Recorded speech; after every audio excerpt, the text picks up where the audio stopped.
জনমনে স্বস্তি না ফেরা পর্যন্ত কারফিউ বলবৎ থাকবে, এই তথ্য জানিয়েছেন আইনমন্ত্রী আনিসুল হক। বলেন, সোমবার যদি স্বস্তি ফেরে তবে সেদিনই উঠে যাবে কারফিউ।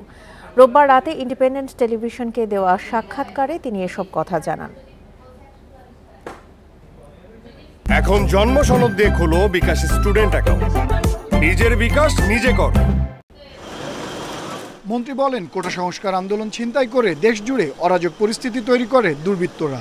আগুন দেয় সরকারি স্থাপনায়। নরসিংদীতে জেল ভেঙে অস্ত্র লুট করে তারা। জঙ্গিদের পালিয়ে যাওয়ার সুযোগ করে দেয়। আইনমন্ত্রী জানান, জনমনে নেমে আসা আতঙ্ক কাটাতে শুক্রবার রাত থেকে দেশ জুড়ে জারি করা হয় কারফিউ। কোটা সংস্কার আন্দোলনকারীরা জানায়, সহিংসতায় তাদের সমর্থন নেই। কোটা নিয়ে আপিল বিভাগের রায়ের পর কারফিউ কবে উঠছে এ নিয়ে আগ্রহ দেশের মানুষের মধ্যে। আইনমন্ত্রী জানান, স্বস্তি ফিরলে কালই উঠে যাবে কারফিউ। আমরা যদি আগামীকালকে জনমনের স্বস্তি ফিরিয়ে আনতে পারি, অবশ্যই কালকেই এটা উইথড্র করা হবে। যদি পরশুদিন পারি, পরশুদিন।